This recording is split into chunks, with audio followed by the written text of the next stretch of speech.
Let's talk. Giles Brown. Consumed. How big brands got us hooked on plastic. This book will change the way you see the world and could change the world itself. It's been described as alarming as it is entertaining and rather brilliant. It is by Saabira Chaudhuri, and I'm delighted to say that we're joined live on the line by Saabira herself. I hope I got your name right with that, but I just forgot how to say it. Did I say it correct? You did. Well done, Giles. Good morning to you. How are you? Yeah, very well, thank you. Good. Nice to be here. Indeed, good. So what is first of all, explain a little bit about the book itself, and B, why you're eminently qualified to write this book. Indeed. So the book itself, hopefully the name is fairly self-explanatory, but it is essentially a narrative, non-fiction, very deeply researched account of how we ended up in a world wrapped in single-use plastic, how and why it is that literally everything we sort of touch, clean with, eat, just buy on a daily basis is in some way reliant on plastic. And so the book goes back in time to before World War II, looks at what the world looked like before we started using plastic, how the plastics industry really boomed, largely due to World War II, and how then when the war wound down, the industry pivoted to targeting housewives and regular people with its products, paving the way for this really disposable culture of convenience that we're now so also sort of addicted to. And it makes its way chronologically through to the current day. My main characters in the book are consumer goods companies, Procter & Gamble, McDonald's, Unilever, Coca-Cola. And I kind of tell the story in detail of the plastic drinks bottle, the disposable diaper, the shampoo sachet, the McDonald's clamshell container, and how each of these, where they came from, how each of these faced a plastics backlash at some point in time, and really why it is we're caught in this cycle of stagnancy where several decades after the companies first put up their hands and said, don't worry, our products can be recycled, or you can compost them, or they can be reused, or whatever the claims they were making at the time were, why it is we're still sort of stuck in this cycle of failure where really nothing has changed. And if anything, the problem is getting significantly worse. On your question as to why I'm the one to write this book, so I have covered consumer goods companies for the Wall Street Journal from London for the past decade now, and that beat has involved many of these big companies I've just referenced. I started writing about single-use plastics in about 2018 and had the idea to write a book fairly soon after. And the story I was working on was a front-page story for the Wall Street Journal globally on how bottled water sales were starting to shrink. And I was looking at how single-use plastics was the big reason for this, where people in many developed parts of the world were waking up and saying, we don't really want to be buying water in plastic bottles. And I noticed that the companies, Danone and Coke, Pepsi, Nestle, they were all saying, well, you can recycle these plastic bottles. We will make our bottles out of recycled plastic. And so in the course of researching that story, I went back to the early 90s, which is when the bottled water industry really took hold in a big way. And I noticed that the companies were saying exactly the same thing in the early 1990s as they were saying to us now. And that was a real aha moment for me where I said, my God, like if you closed your eyes or you ignored the date lines on these stories from the 1990s, they could really just be written today. And so it just feels like nothing has really changed. And I wanted to really deep dive into why that is and just why we've been so stuck. Well, here's the thing, of course, because this is our parents. You mentioned the sort of plastic takes off just before the Second World War, when there's obviously a mass industrialization because there's a war on, spoiler alert.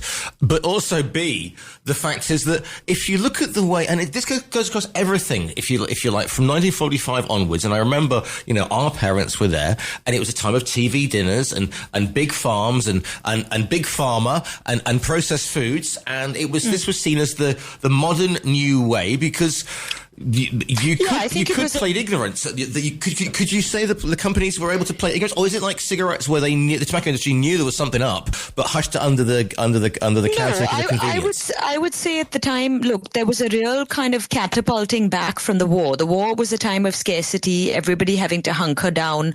There wasn't much on supermarket shelves, there wasn't much money that people had. And so when the war ended, the big message was, if you want to be patriotic, go out and buy. Consumption is good for the economy.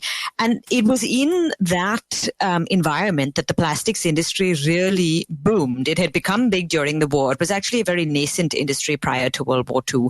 It really kind of showed its strength on the battlefield because you had materials like metal and silk and rubber, natural materials that were in short supply. So the plastics industry stepped into the void. Yeah. And then later on, when the war ended, I think there was this real rush to consume, and nobody benefited more than plastics because the industry made a very concerted decision in the 1950s to pivot from durable products that you might have used for 10 or 20 years to single-use plastics that you used for a couple of minutes and then threw away.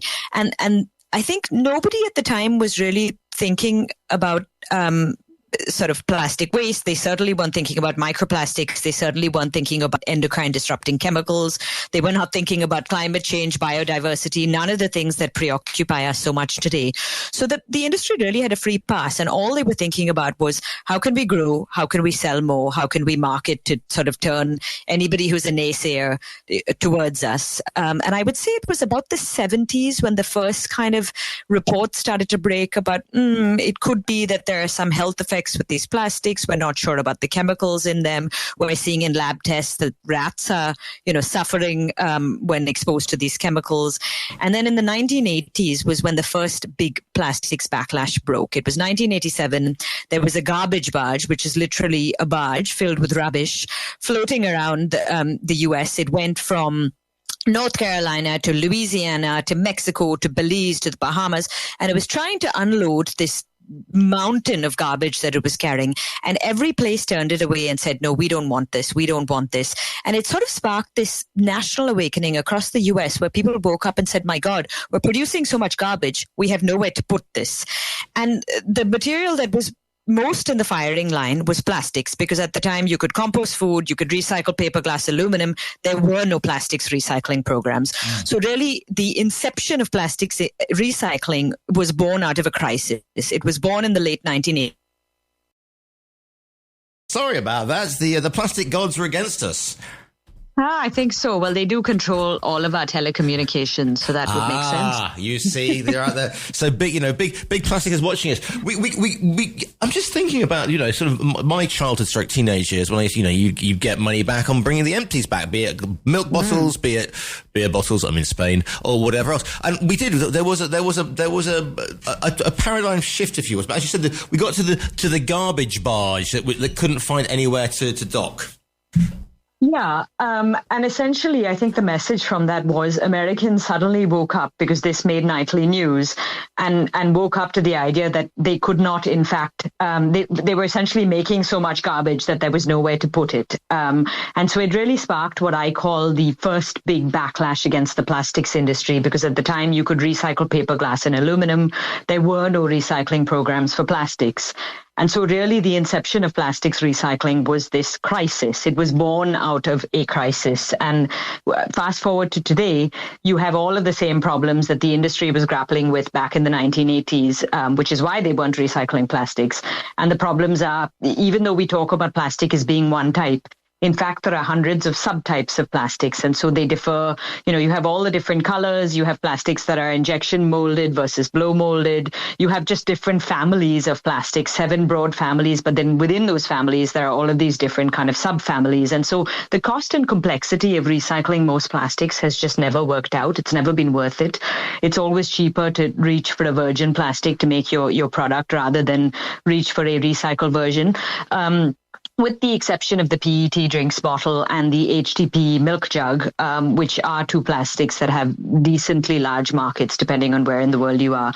For the rest of them, particularly flexible plastics, which are absolutely huge nowadays. And we're talking about absolutely huge. I mean, the companies who are making these are some of the biggest players in the world. Procter & Gamble, Coca-Cola, McDonald's, Unilever. I mean, they have an army of lobbyists, of lawyers. So if you're coming up against them, you better you've got to really stick it out, because they will unleash havoc, or they will unleash the dogs of war against you.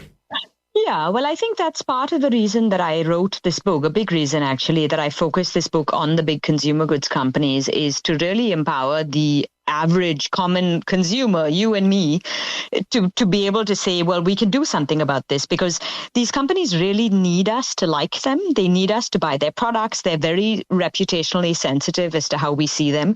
If we don't like what we're seeing, if we don't like the claims they're making, if we don't like the packaging they're choosing to put on shelves, and hopefully we're educated enough after reading Consumed how big brands got us hooked on plastic to know what is a good package versus what is a less good package, we can write to these companies. We can write to their customer service people. We can tweet at them. We can Instagram them. We can TikTok them, whatever we want to do. And we can let them know that we are not happy. And you'd be surprised at how receptive companies can be to this sort of lobbying, just grassroots lobbying from consumers. And I think it is the first step to affect change, is go straight to the front line, go to the companies, because the companies can then influence their suppliers, who in turn can influence the chemical companies, the oil companies, this whole murky world that really underpins these products we see on our shelves every day. We can influence all of that just by influencing the very brands that we touch and feel every day. I was talking about influencing, but there's never been a better time to sort of do this sort of thing because of the power of social media and those effects that you can have directly on the companies. And we have a generation, and then we spend most of our time being, if you're over 50, you go, oh, well, the youth, they're all Gen Z or whatever. But they have grown up in this mindset of a world where they are highly, this is one of the major concerns of their lives, because they know this is the world they've been inheriting, much more so than the Generation X's like myself have been through. Yeah, I would say the flip side of social media is it's never been easier for companies to greenwash. It's never been easier for them to harness influencers to push products and claims that are blatantly misleading. There's not a lot of policing online. So while it can be very empowering, it's also never been more important to collect the right facts, know what you're talking about, make the right decisions, and really kind of just protect yourself by informing yourself. And so my goal with this book is twofold. It is to push people to hold these companies accountable and really put a face on the plastics problem on the one hand, but it's also really to educate people who might think, biodegradable plastics are the answer, or switching to disposable paper is the answer, or putting something in the recycling bin is the answer. My book sort of explains in hopefully quite entertaining detail. It's a fun book. It's not a boring book. Yeah. It's not a book that tells you how we're all going to die. The point of the book is really to make you feel, I got this. I'm making good decisions, and I am doing little things that I can every day to push these big systemic changes in policy and among companies that we really need in order to break out of this vicious cycle that we're in. Because, you say amusing, because it sounds like, it sounds like it should be quite a ponderous tome, but quote unquote, Michael Moss, who won the Pulitzer Prize, said the chapter on throwaway diapers is a gem. Now, if you can make disposable nappies, humorous. What is it particularly about throwaway diapers that gets people's goat, as it were? I have a 2-year-old and a 4-year-old, so this is an issue very close to my heart. I actually wrote much of the book having 2 under 2 and hardly sleeping at all. So I think the thing with the diapers is they're so kind of visible, and you feel so guilty, and they're smelly and dirty, and you sort of feel like, well, I should be using cloth, which incidentally studies have shown is not that much better for the environment when you look at it in totality, because cotton is a very kind of water intensive, chemical intensive material, and by the time you do all the washing and drying of the diapers, and in a total environmental sense, you probably haven't kind of saved that much versus using the disposable. So I do want to say the point of the book is not to demonize plastics so much as to point out that every material we use does in fact come with environmental ramifications. But what plastics have done so well is really shift how we consume, how we live. It's encouraged us to sort of over-consume. And I think with the diapers, the thing that struck me the most was before disposable diapers came onto the scene in 1957, 96% of American children were toilet trained by the age of 2. Fast forward 3 decades later, after disposable diapers were covering every bottom of every baby in America, that rate had essentially flipped. And so you then had 96% of children were not toilet trained by the age of 2. No. And so the disposable diapers have fundamentally rewired how we parent. they've essentially made it so easy and convenient for parents like myself to keep their children in diapers. And they've made it so comfortable for the children to be in diapers. I mean, I really struggled to get my oldest, who's now 4 and thankfully not in diapers, but I really struggled to sort of get him to even want to be toilet trained, because he was perfectly happy wearing disposables because they're so effective. You don't feel like you're sitting in damp. They're not uncomfortable. And so I think the combination of the cheapness, the convenience, and the effectiveness eroded all incentive for both parent and child to kind of push to potty train early, the way that we might have done back in the day. And I think the book is full of these sorts of examples of ways in which plastics have fundamentally changed the way we live, the way we consume, our daily habits. And so, like, I love the plastic lined coffee cup. It looks like paper. It has a plastic lining. Without the plastic lining, it wouldn't work. A disposable cup. Prior to this cup coming onto the scene, which was in the 1940s, everybody drank their coffee stationary, sitting at a desk, sitting at home, maybe sitting, at a restaurant, but that's it. You were not drinking 5, 6, 7 coffees, like on the go, on the street, on the train, and I think the cup has really driven our consumption of coffee, just the availability, the convenience, the ubiquity. And so it's a perfect example of how kind of a package can fundamentally just reshape our behavior. I have another example with the shampoo sachet, which is, this tiny plastic packet, which essentially accounts for 99% of shampoo sales in emerging markets like India. And it's no exaggeration to say that before the sachet came about, Indians did not buy commercial shampoo. They made shampoo at home through local herbs. They occasionally used bar soap. They did not shampoo their hair. And then the sachet came about, and Unilever and Procter & Gamble pumped millions of dollars worth of advertising into convincing Indians that they needed to shampoo their hair with these products. And all of a sudden, within a few years, you had a commercial shampoo market across the country. And I think the book is just filled with examples of ways in which companies have convinced us we need to change the way we were doing things previously, convinced us that their way of doing things is the best. And of course, all of these things generally come packaged in some manner, and they encourage us to kind of spend more money. And I think just overconsumption is sort of the word that I use over and over again, because we're not just buying things we need, we're buying things that the companies have convinced us we need. And most of the time we don't really need them. Here's the thing. I mean, with developing markets, and we're using that word advisedly because, hey, India, China are now mature markets. But perhaps if you're saying we're a modern economy, therefore we use plastic because it is that throwaway society as it was 20 years ago, 30 years ago in Europe or the States. So if you want to be modern, use plastic seems to be the message is getting across. And that's, with countries with huge populations like this Indian subcontinent and China, that is surely is a huge mountain of plastic to climb. Oh, it's massive. Yeah. And I'd like to think that the conversation is starting to shift because of the health angle that's sort of coming into play. More people are aware of the fact that microplastics are laden with these chemicals.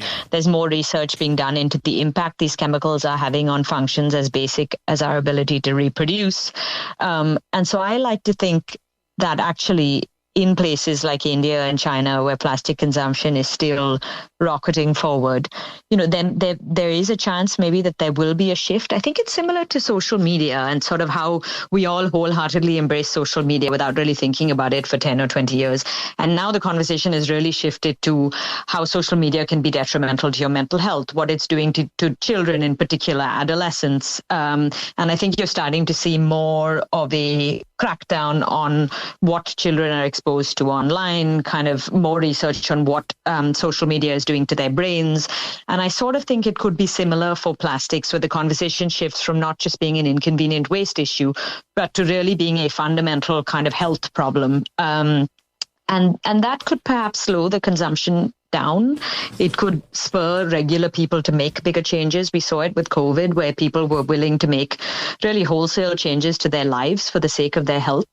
So my hope is that the conversation is shifting, and I hope my book does something to kind of shift the conversation in the right direction and just make regular people feel like it doesn't have to be this way. It wasn't always this way. There is another way possible. We just need to all sort of take a step back, audit our own consumption, and then find a way to really pressure the people in power, because ultimately they are the ones who are going to make a real difference. And I mean, you must be. I mean, you have had glowing reviews from your peers, and also you were at looking at your social medias. You were at the Hay Festival. That must have been an interesting experience. Yeah.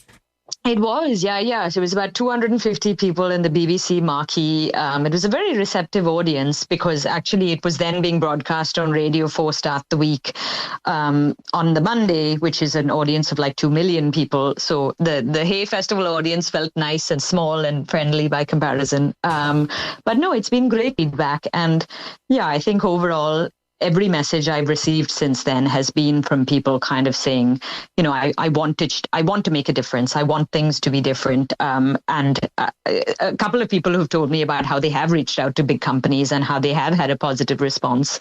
So it sort of just feels like there's an opportunity for kind of a grassroots movement that is not, let's just recycle, let's kind of like cut back on consumption. I mean, you should be doing those things, but I think there's an opportunity almost for a grassroots lobbying movement to say, let's all kind of express ourselves to these big brands that we actually have so much power over, because they need us. They need us so badly. Yeah. And let's use that to really affect change. And so that's the big message, I think, that is in my book that I delivered at the Hay Festival, that generally people seem to be receptive to, which is nice. The book is called Consumed, How Big Brands Got Us Hooked on Plastic. If people want to follow you on the social media, where is the best place to find you? Do you have a website? Where can people follow you?